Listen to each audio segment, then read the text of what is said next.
Vamos falar um pouquinho da palavra do Senhor. Amém? Você está aqui para ouvir Deus falar?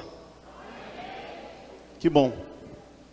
A diferença talvez entre eu e você nesse momento é que eu tive que ouvir um pouquinho primeiro para poder transmitir para você. Mas é bom que a palavra fala comigo e também fala com você. Amém? Nós estamos vivendo um tempo onde a Bíblia diz que quando Jesus vier na glória, porventura encontrará fé na terra. Quando a Bíblia ensina isso, é porque na realidade o que a Bíblia está dizendo é que a fé ela vem pelo ouvir. Se vai haver escassez de fé, porque possivelmente haverá escassez da palavra. E nós temos que tomar muito cuidado para não ficar fazendo do púlpito um lugar de exibicionismo. E não ficar tentando inventar coisa que a Bíblia não diz que existe. Nós temos que olhar para a palavra de Deus e não atrapalharmos Deus. Nós não podemos acrescentar nada e retirar nada da palavra. E isso não é só acerca do que está escrito, mas também acerca daquilo que é ensinado.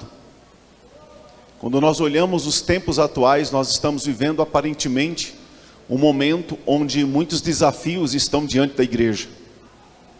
Você está saindo agora de uma pandemia, onde se você não perdeu alguém da sua família, perdeu alguém do seu conhecimento. E essas pessoas, elas já estão em uma eternidade. Uma eternidade que ela é irrevogável. Pois quem uma vez morre salvo, para sempre salvo está. Mas quem uma vez morre perdido, para a eternidade perdido estará. E nós não podemos brincar com isso. E quando eu penso sobre esse tema, que fala sobre nós não termos muito tempo, é bem verdade que pensar em não ter muito tempo é saber que ainda tem um tempo, mas talvez um tempo muito pequeno. E é o interessante que a Bíblia, como as nossas irmãs cantaram, esse conjunto abençoado, sobre a contagem regressiva, a Bíblia já falava sobre isso. Se você olhar 1 Timóteo, capítulo 3, versículo 1, Paulo já falava dos últimos tempos. Quando você vai para 2 Timóteo, capítulo 4, versículo 1, Paulo falava dos últimos dias. E o irmão João, na sua primeira epístola, no capítulo 2, versículo 18, ele falava da última hora.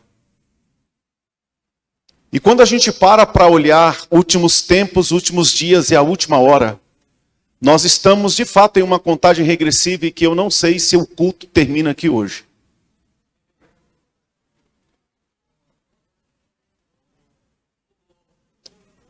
E o que eu acho interessante acerca do tempo é que nós ficamos tentando limitar o nosso tempo em relação a Deus.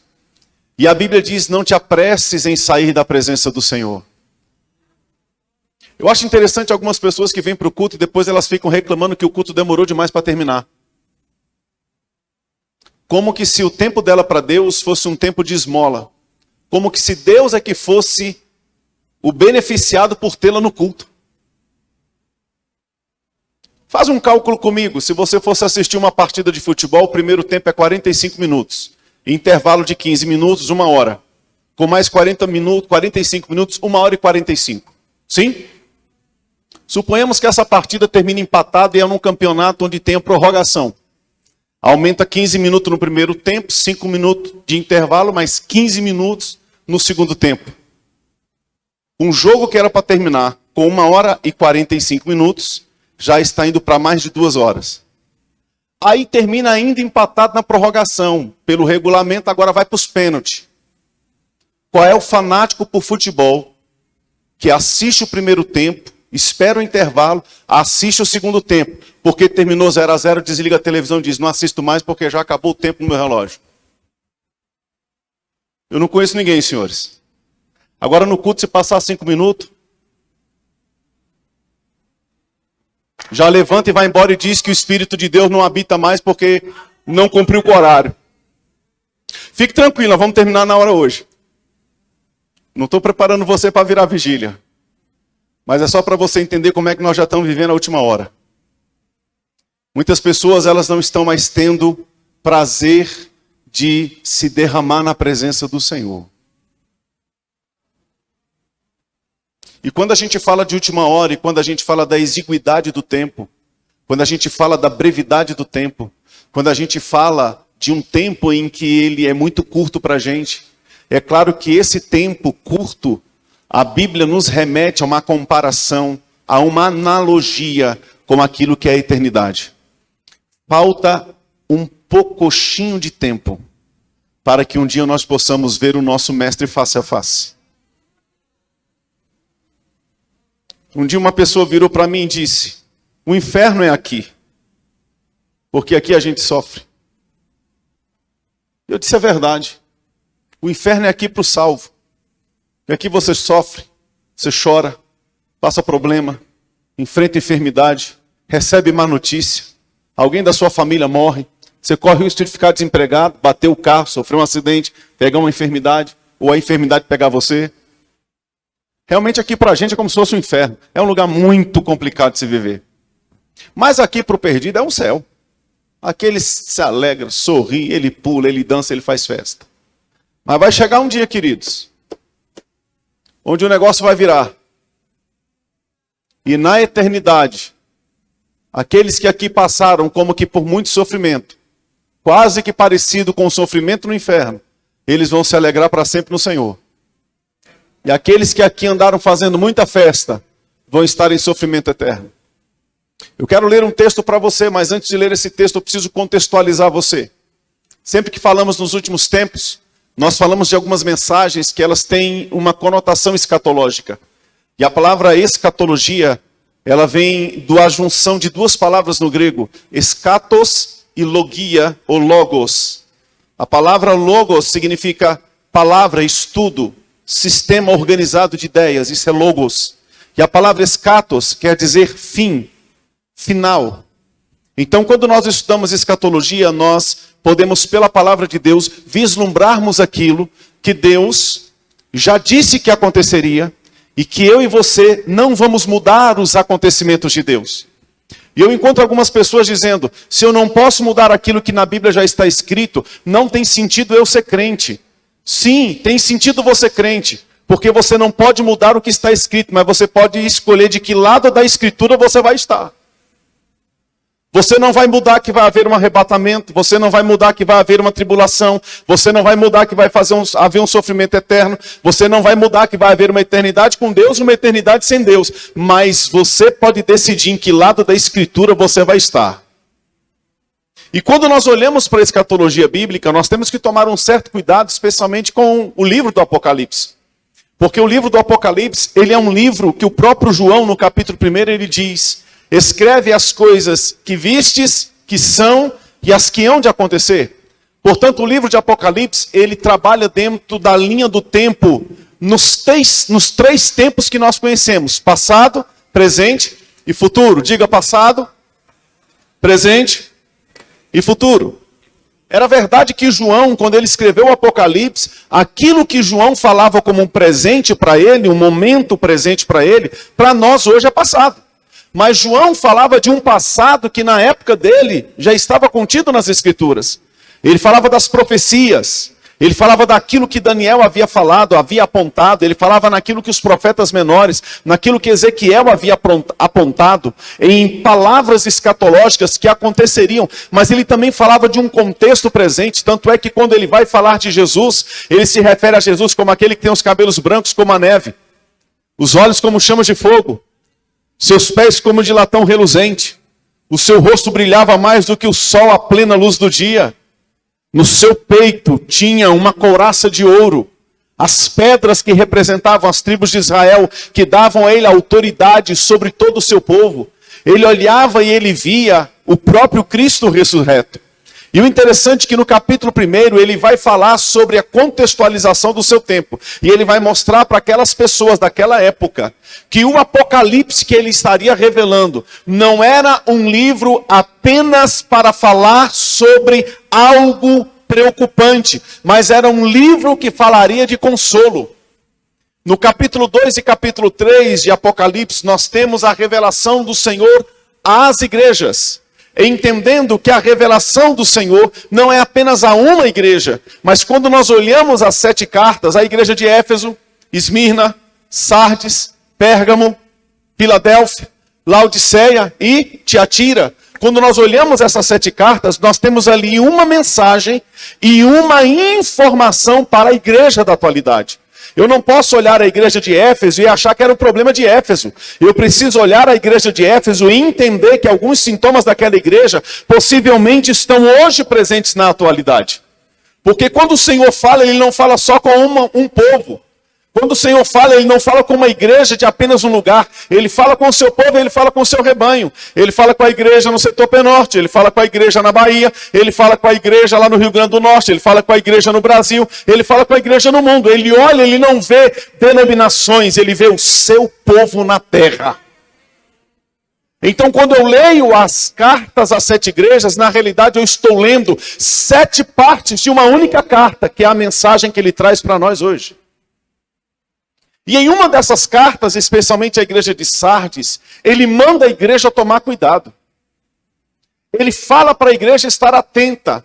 E em algumas dessas cartas ele diz, guarda o que você tem para que ninguém tome a sua coroa.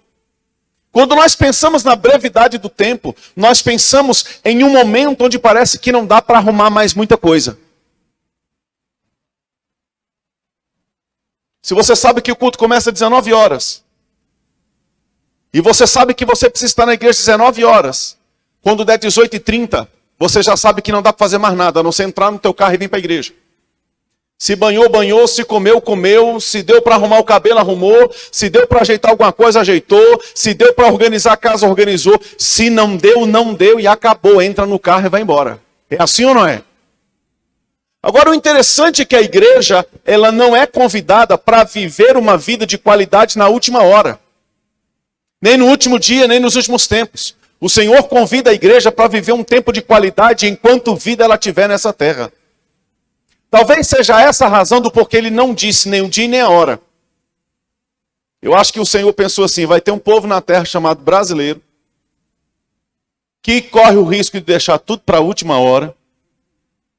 Porque se disser que a declaração de imposto de renda termina hoje à meia-noite, 11 horas e 59 minutos, tem gente entrando na internet.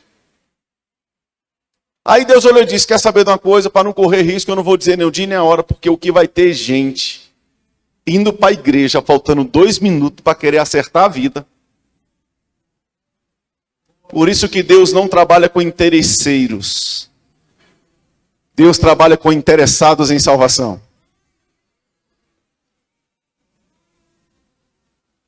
E aí quando a gente olha para Apocalipse, a gente vê o Senhor falando com a igreja da atualidade através das 7 cartas. O interessante é que a partir do capítulo 4, você não vê ele falando de igreja. Possivelmente no capítulo 4 a igreja foi arrebatada.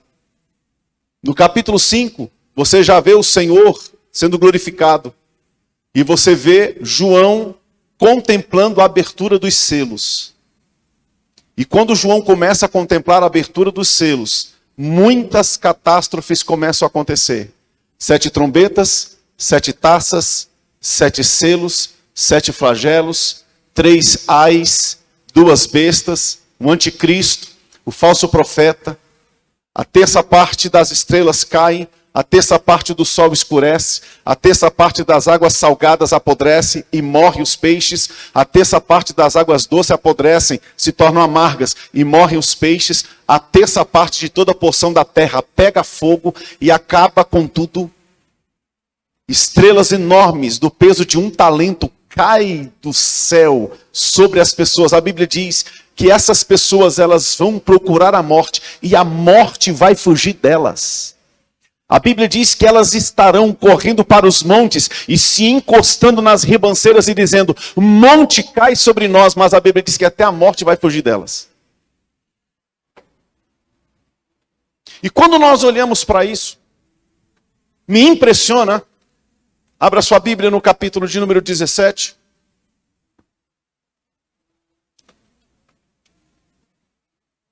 Que existe aqui um parêntese. Existe aqui um momento em que João, parece que ele para de relatar aquilo que ele estava vendo e contemplando. E de repente, João começa aqui a escrever através de um espírito de profecia. E é como que se ele abrisse um parêntese, tanto é que na minha Bíblia, inclusive, há um parêntese, no versículo de número 15, do capítulo 16 de Apocalipse. No capítulo 16, versículo 15, abre-se um parêntese e parece que João interrompe a escritura do relato daquilo que ele via e de repente Deus começa a tomá-lo com uma mensagem para a nossa atualidade. E então ele começa a dizer assim, por que é uma mensagem para a nossa atualidade? Porque se você olha o tempo em que João escreve isso, ele escreve num tempo onde para aquelas pessoas isso não tinha sentido. As pessoas estavam perdidas. As pessoas estavam completamente desanimadas, completamente influenciadas por Satanás, entregues ao mundo, entregues ao pecado, entregues à destruição. Então o que ele fala aqui, ele não fala para aquelas pessoas, ele fala uma palavra inspirada para o nosso tempo. E ele diz assim, eis que venho como o ladrão. Eis que venho como vem o ladrão. Já não é mais João falando alguma coisa. É ele ouvindo e percebendo no reino do Espírito alguma coisa que uma palavra do Espírito trouxe a ele pelo Espírito de profecia e ele relata uma mensagem de Jesus não para a igreja que estará na tribulação, porque a igreja não estará na tribulação, mas para uma igreja que estará às portas da tribulação. E ele manda a mensagem para a igreja dizendo, eis que venho como vem o ladrão. Sem avisar dia, sem avisar hora, de forma abrupta, de forma inesperada. Por isso que a palavra arrebatamento é a palavra grega raprazo, que quer dizer ser tirado repentinamente, ser tomado de súbito. E ele continua dizendo, bem-aventurado aquele que vigia e guarda as suas vestes, para que não ande nu e não se veja a sua vergonha. Do que ele está falando aqui nesse versículo? Ele fala de duas características que estará agindo no tempo pré-arrebatamento da igreja. Nos momentos que vão anteceder o arrebatamento. Ele fala que duas coisas vão estar acontecendo nesse tempo. A primeira é que muitos vão começar a perder a capacidade de vigiar. Por favor, preste atenção e olhe para mim. E a segunda coisa é que ao perderem a capacidade de vigiar, eles vão começar a ser desprovidos de uma proteção, desprovidos de uma vestimenta, desprovidos de uma roupagem, e isso vai colocá-los em nudez. E isso caracteriza a exclusão deles daquilo que o Senhor tem para eles. Você já parou para pensar que o interessante é que quando Deus cria Adão e Eva, Deus não veste Adão e Eva, mas quando Deus cria Adão e Eva, Deus os cria nus. E a própria Bíblia diz que Adão e Eva estavam nus e não se envergonhavam. Mas de repente há um momento em que Deus começa a procurar Adão e não o encontra. E quando Deus encontra Adão e pergunta para ele onde você está, Adão disse, eu estou aqui escondido. Deus pergunta, por que você se escondeu, Adão? Ele diz, porque eu estava nu. E Deus diz para ele, quem te fez saber que estava nu? Comeste da árvore que eu disse para não comer? Então nós podemos entender que existe uma glória que revestiu o homem. Existe uma presença que revestiu o homem e que fazia com que ele permanecesse no lugar onde Deus queria que ele estivesse. Reinando, governando, se relacionando com Deus e tendo intimidade com o Senhor. A Bíblia não fala de uma veste para o seu corpo, mas de um revestimento de glória para a sua vida no Espírito. Agora aqui, a Bíblia vai usar a mesma característica para especificar que haverá uma nudez. E se haverá uma nudez, e não se refere a uma nudez de roupa, mas se refere a uma nudez de estar desprovido do revestimento de Cristo, então o que a Bíblia está dizendo é que esse tipo de crente vai começar a se entregar a uma vida de pecado. Porque Adão só percebeu a nudez depois que ele entendeu que ele havia pecado. Agora, por que isso vai acontecer? Porque, em primeiro lugar, eles estarão vivendo uma vida sem vigilância. Diga comigo, vigilância. Diga de novo. Olha para o irmão e diga, vigia, irmão. Dá uma olhadinha para outra pessoa, aponta o dedo profético para ele assim. Não aponta não para ele não ficar chateado. Mas fala para ele assim, com a sobrancelha, vigia, crente. Fala para ele, vigia na terra dos viventes. Meu querido, deixa eu dizer uma coisa. Nós estamos vivendo num tempo onde parece que as pessoas estão decidindo brincar com um leão dentuço. Tem gente que está brincando com quem não sabe brincar. O diabo não brinca de ser diabo. Deus não brinca de ser Deus. Crente, não brinque de ser crente.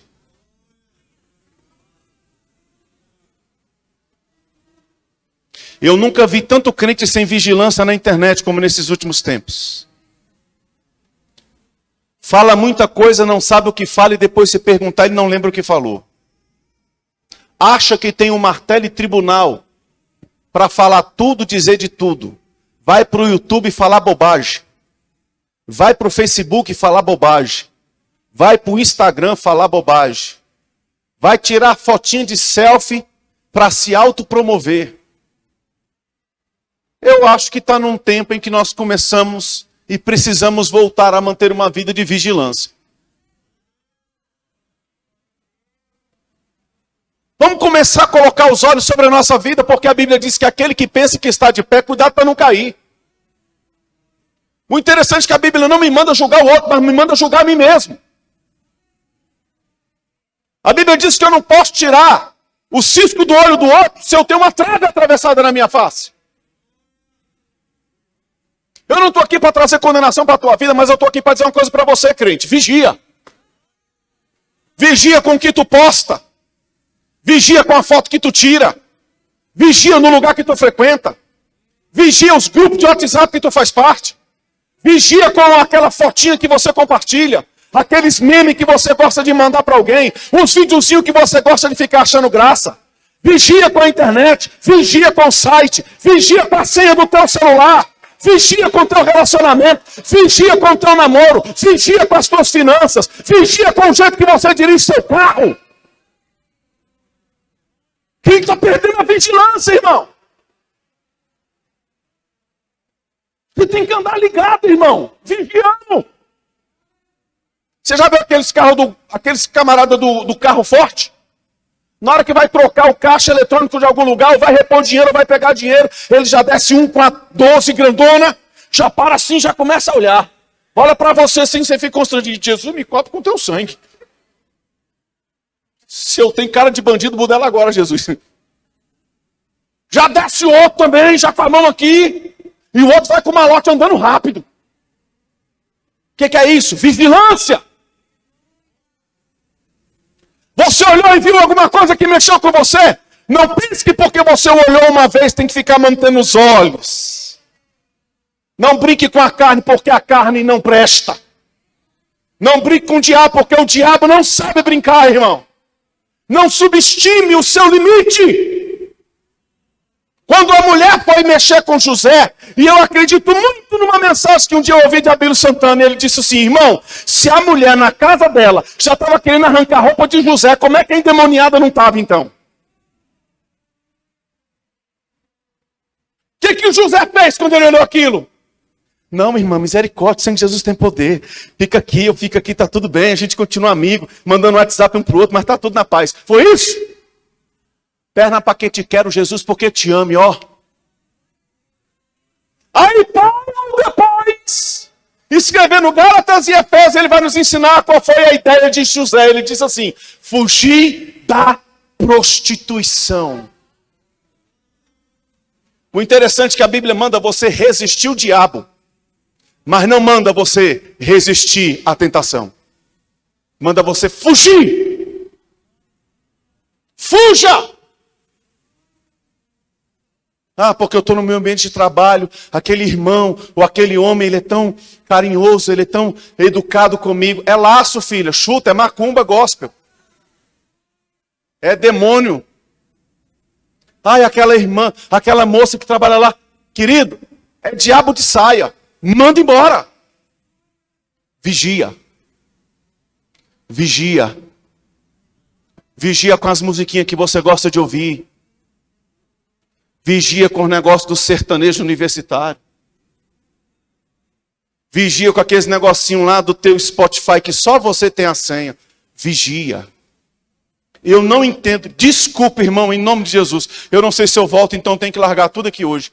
Vigia, homem! Com esse negócio de não ter a senha para a tua esposa do teu celular. Tem uns cabras que dizem assim, eu não dou senha do meu celular para minha esposa. Ela tem que confiar em mim assim. E se você não tem nada que esconder dela, qual o problema de dar senha? Porque ela ciumenta demais. A melhor coisa que você pode fazer é dar a senha para ela e dizer assim, olha. E ela olhando, e você... Achou alguma coisa e ela...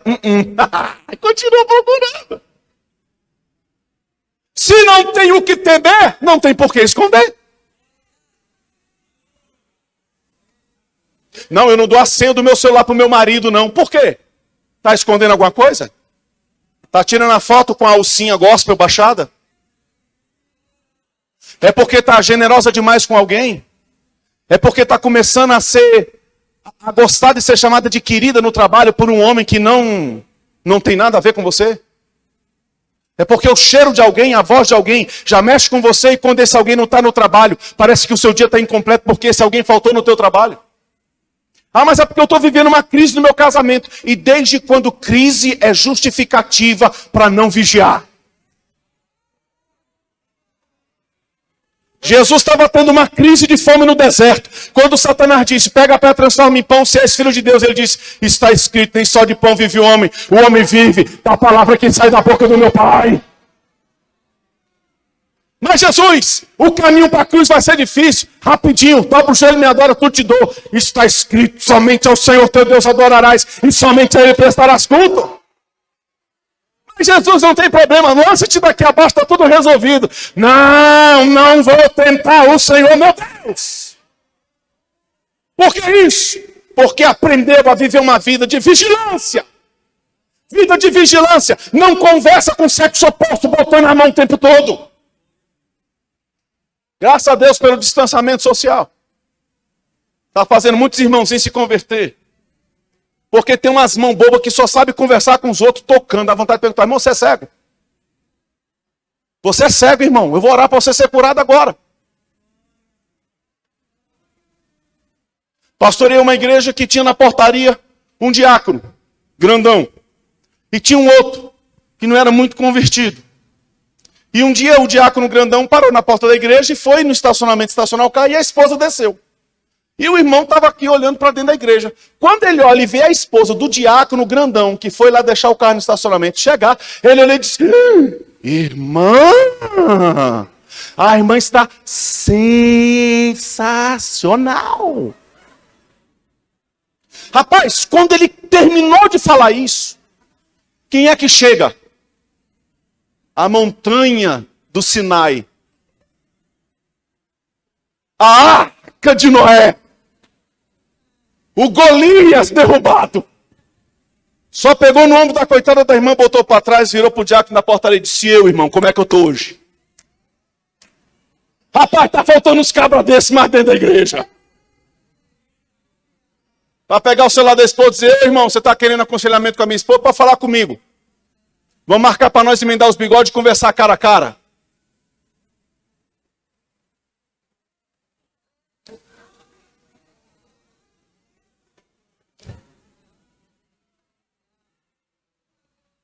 A gente não tem que ter medo de ser humano.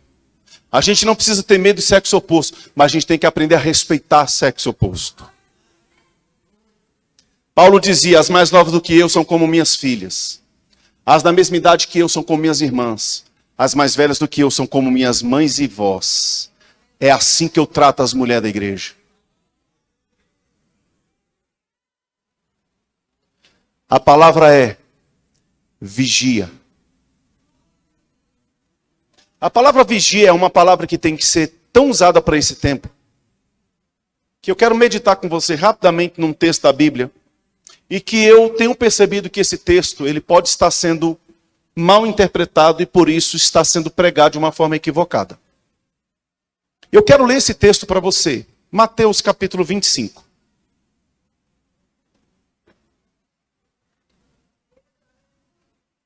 Diga, Deus é bom. Mateus capítulo 25.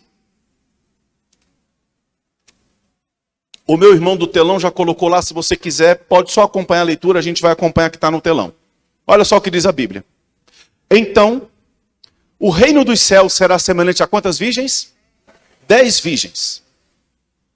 Tomando as suas lâmpadas, saíram a encontrar-se com quem? Com o noivo. Preste atenção na leitura. Verso 2. 5 delas eram nécias, loucas, esclerosadas, malucas, carnais, sem vigilância. E 5 prudentes, sábias, vigilantes. Verso 3. As nécias, ao tomarem as suas lâmpadas, não levaram consigo o quê? Diga, não levaram azeite. Diga de novo. Mais uma vez. Para não esquecer.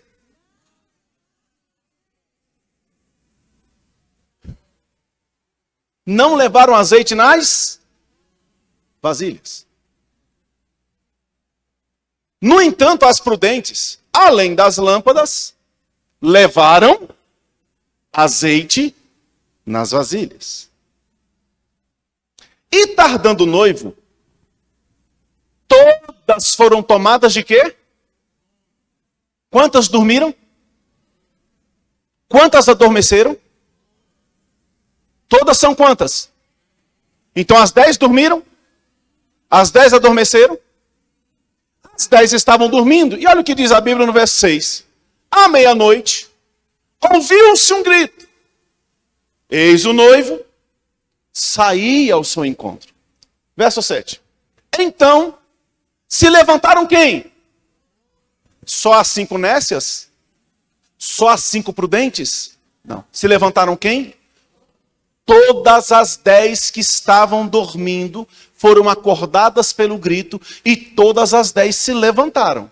E ao se levantarem aquelas virgens, elas prepararam as suas lâmpadas, que tinham todas as 10 lâmpadas azeite. Certo? Não foi isso que nós lemos nos versículos anteriores? Todas as 10 tinham 10 lâmpadas e todas as lâmpadas tinham azeite. O diferencial é que era nas lâmpadas das virgens prudentes, além do azeite nas lamparinas, ainda tinha azeite de reserva.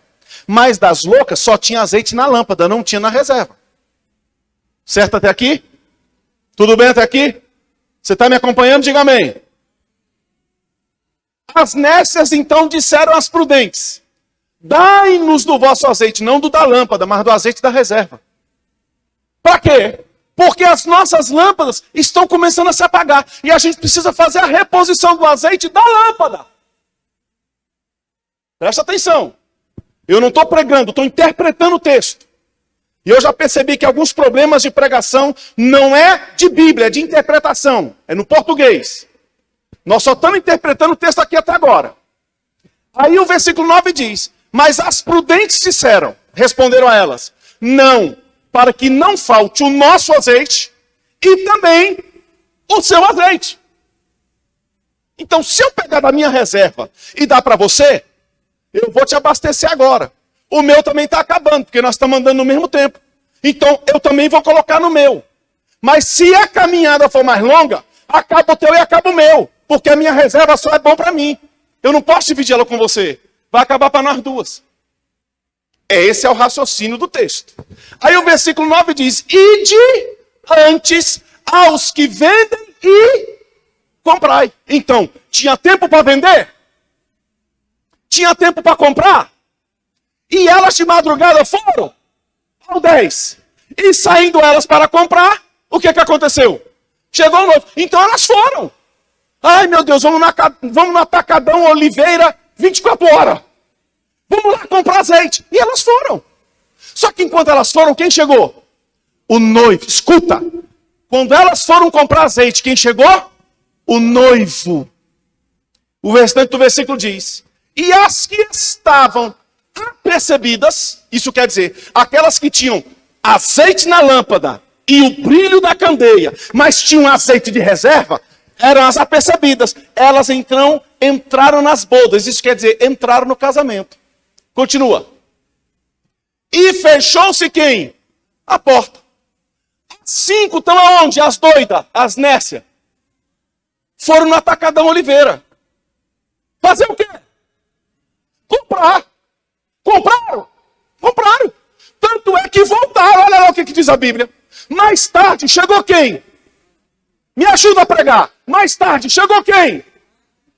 As virgens quem? As doidonas. Só as malucas. Chegaram. As desviadas. Chegaram. São as carnais. Chegaram. Quando elas chegaram, perceberam. Porta fechada, estamos do lado de fora. E lá do lado de dentro tinha o quê? Festa de casamento. O que elas começaram a fazer? Começaram a clamar. Alguma coisa foi feita na hora errada. Porque não era hora de correr atrás do prejuízo. Era hora de estar pronto.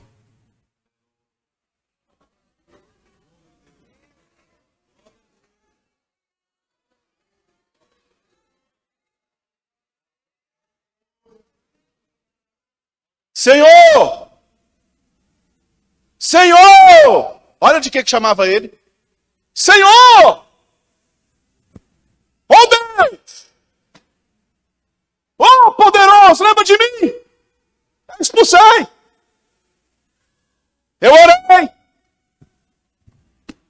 Eu preguei. Enchi coral. Evangelizei. Uma dessas que está aí dentro. Foi eu que ajudei, inclusive, a melhorar a luz dela, da lâmpada. Mas agora eu estou de fora, Senhor. Abri a porta.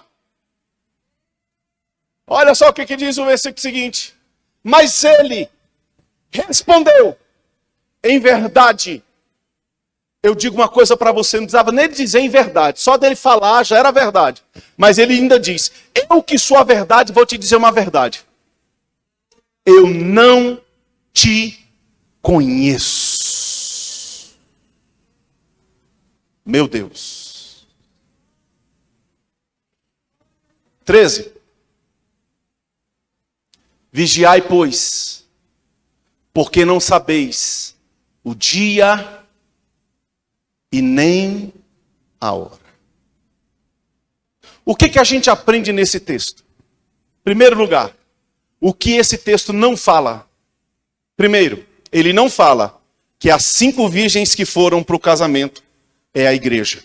Ele não fala isso. Segunda coisa que esse texto não fala, que de fato existe a teoria dos 50%. 50% vai, 50% fica. Porque se tu estiver dormindo com a tua esposa, tem aqueles que usam o texto. 2 estarão na cama. Um será levado e o outro será deixado. E de vez em quando eu crio assim, eu ia dormir, eu olhava para minha esposa e dizia, vigia. Porque se 2 vai dormir e 1 vai, eu garanto que estou. O texto não fala isso. O texto não compara as 10 virgens com a igreja. Porque Deus não casa com 10. Ele não tem 10 noivas. Deus não casa com 5. Porque ele não leva só metade da noiva. Quem aqui casou com a mulher só da cintura para baixo? Quem aqui casou com a mulher só do lado direito? A esposa do pastor? Posso tomá-la como exemplo? Pastorzão, é só o lado esquerdo porque está com a aliança que é seu? É todinha sua, não é? E o pastor ainda está dizendo que tem registro no cartório e nota fiscal do negócio. Qual é o louco que casa com metade da noiva? Me diga, gente. Aí você olha para o texto e você pensa, não, porque é 50%, 50% não. Porque todas tinham lâmpada, todas tinham azeite, todas tinham fogo, a lâmpada brilhava, as 10 foram convidadas para o casamento. Quando o sono chegou, as 10 dormiram, as 10 eram virgem. Quando tocou-se A voz dizendo, eis o noivo, que muitos dizem que é a trombeta do arrebatamento. As 10 ouviram, não foi só as prudentes. As doidas também ouviram. Não vai ouvir a voz do arrebatamento quem não for salvo. A trombeta do arrebatamento é só o crente salvo que vai ouvir, o ímpio não vai ouvir. Então aquela voz, eis o noivo, não é a voz do arrebatamento. O que esse texto então representa para mim e para você? Esse texto representa que dentro da cultura de Israel, ele está ensinando uma lição para a gente. Você tem que aprender a vigiar, porque aqui o azeite é o combustível que mantém a luz da caminhada acesa.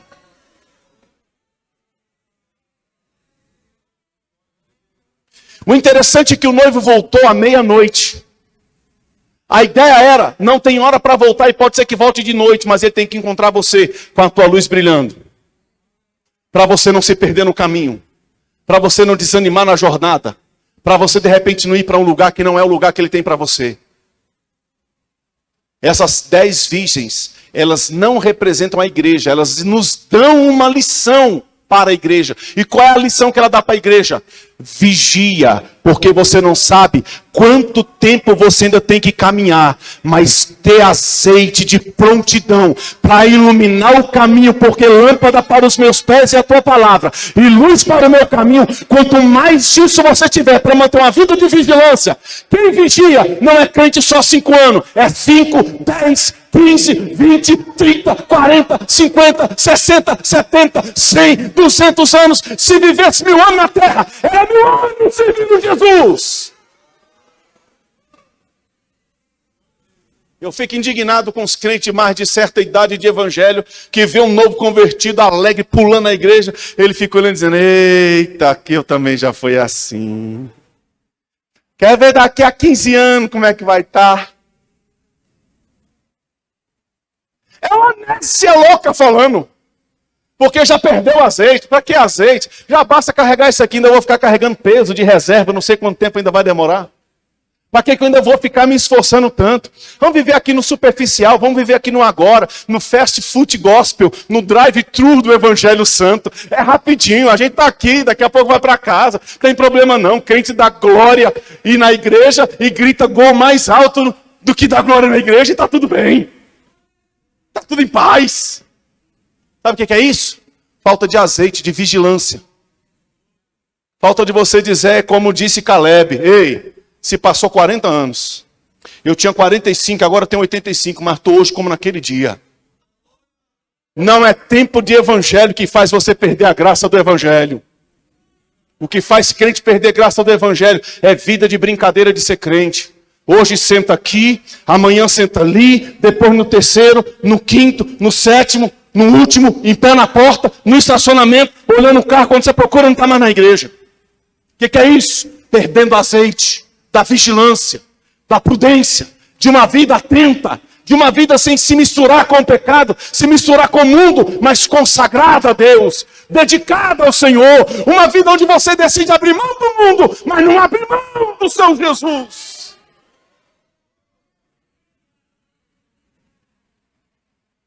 Eu sei que na Bíblia o Espírito Santo também é visto como a simbologia do azeite, mas nesse texto é a prontidão que a gente aprende como uma mensagem para o nosso tempo hoje. A gente tem que estar mais atento, irmão. Eu fiquei admirado. Me desculpa, pelo amor de Deus, eu não conheço a sua vida, não. Mas tem uns crentes que preferem deixar de ler a Bíblia para ficar assistindo a novela da Bíblia.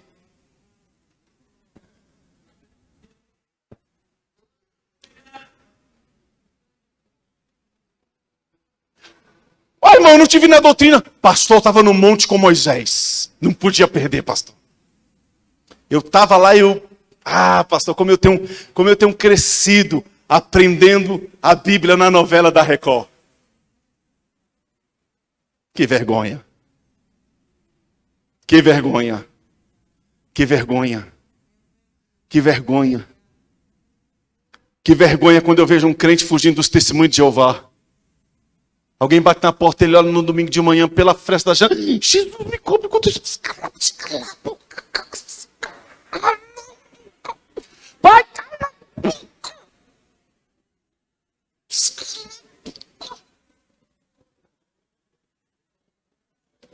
Porque se ele abrir a porta do testemunho de Jeová, tudo bem, posso falar dessa revistinha para você. Ele não tem o que dizer para o testemunho de Jeová. Nada contra o testemunho de Jeová. Mas já que você às vezes não sabe ir a alguém para evangelizar, deixa Deus trazer eles para você evangelizar. Olha que Deus bom. Traz um peixe, prende no teu anzol e só fala para você, enrola e puxa. Mas a gente às vezes não sabe de Bíblia.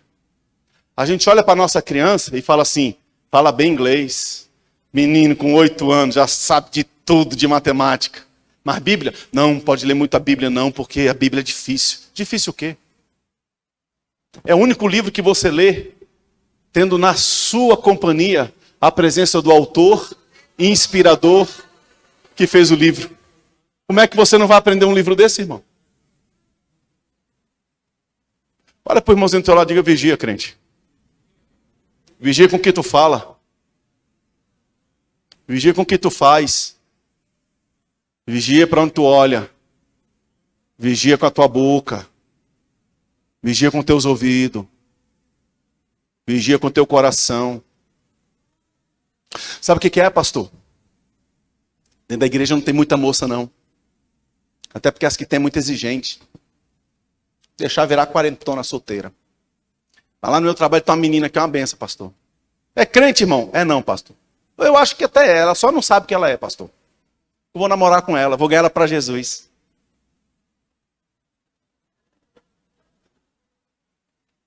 Eu não sabia que namoro era método evangelístico.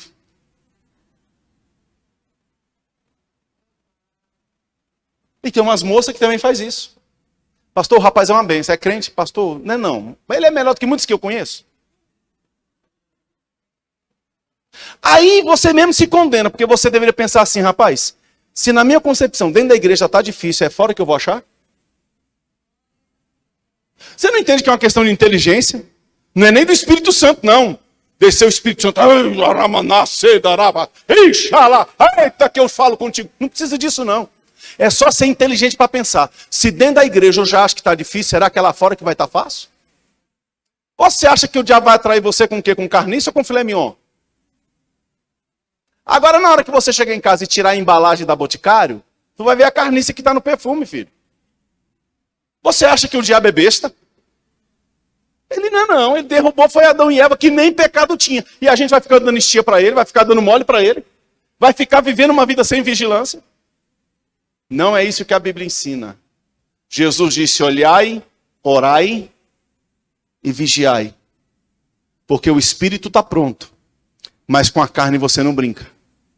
Porque a carne pode estar enfraquecida contra o pecado. Eu quero que você entenda que como nós temos pouco tempo, eu sei que é bom pular, eu sei que é bom correr, eu sei que é bom orar, eu sei que é bom falar em outras línguas, eu sei que é bom ser batizado com o Espírito Santo. Tudo isso é maravilhoso, mas da mesma forma que você recebe isso numa noite, em uma noite você pode perder tudo isso, se você não tiver vida de vigilância. Corra, pule, grite. Louve ao Senhor, ore em outras línguas, faça tudo o que você puder fazer, mas depois disso, se mantenha firme em Jesus. Vigilante, atento. Ah, mas tem 2000 anos que ele está dizendo que vem, não tem problema. Eu não o sirvo baseado no tempo de espera, eu o sirvo baseado na expectativa de vê-lo novamente. É isso que me faz, porque a Bíblia diz em 1 Tessalonicenses 5:23, portanto, meus amados e queridos irmãos, consagra a Ele o vosso espírito, alma e corpo, para que isso lhes seja conservados, íntegros e irrepreensíveis, até quando? Até a sua vinda. Ah, Senhor, tem 10 anos, estou cansado, estou desesperada, cansei, vou tomar meus pulos. Não, é até Ele vir. Ele já veio? Não, então continua firme. Mas se demorar 10 anos, continue firme. E se me der um sono, continua firme. E se mudar isso, se mudar aquilo outro, continua firme. Tô chateadinho com o fulano, vou mudar de igreja. Não foi o fulano que morreu com você na cruz. Foi ele, então continua firme nele. Porque eu acho que a igreja está mudando isso, está mudando aquilo. Qual o problema? Você está firme nele, irmão. Fica firme nele.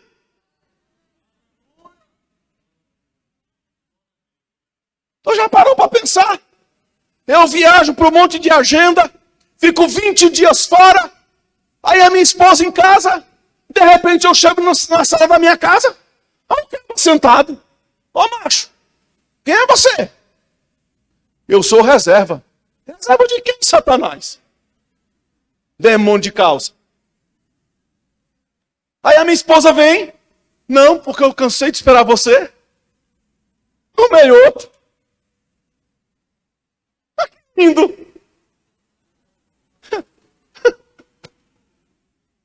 Eu vou te obrigar pelo livramento que você me deu. Você acabou de mostrar que você não me merece. Por que ele disse lá, não vos conheço? Porque ele falou, só estavam preocupadas com elas. Não estavam preocupados com a minha intimidade, por isso que eu não conheço. Quando você vigia, irmão, quando você abre os olhos, é porque você começa a entender que a sua vida não é sua. É dele. E sabe o que eu acho lindo no Evangelho? Para eu entregar o microfone. É que o diabo olha das regiões celestiais onde ele habita. Ele não habita debaixo da terra. A Bíblia diz que ele habita nas regiões espirituais. De lá onde ele está, quando ele olha para a terra, ele olha um bar e diz assim, meu. Ele olha um motel e diz, meu. Ele olha uma boca de fumo e diz, minha. Ele olha um bordel e diz, meu. Um prostíbulo, meu. Um bar, meu. Ele olha as gandaias, meu. Uma boate, minha. Ele vai olhando dizendo, meu, minha. Eu sou o Deus desse século. E tal. Aí de repente ele olha e vê a igreja.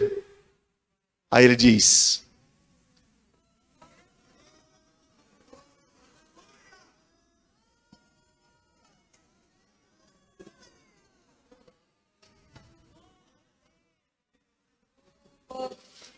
ele tenta se confortar com o que ele tem, com bar, com um monte de coisa, com motel, com vida doida.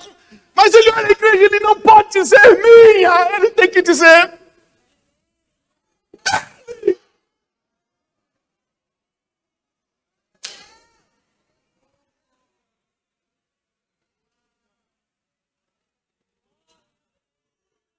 Vai chegar um tempo em que ele vai dizer, agora tudo é meu. Mas hoje ele não pode dizer que tudo é dele, porque você ainda está aqui. Você não é dele, você não pertence a ele. Você é nação santa, sacerdócio real, geração eleita, povo de exclusividade de Deus, chamado para proclamar as virtudes daquele que tirou das trevas para a sua maravilhosa luz. Você não é dele. Você pertence ao Senhor.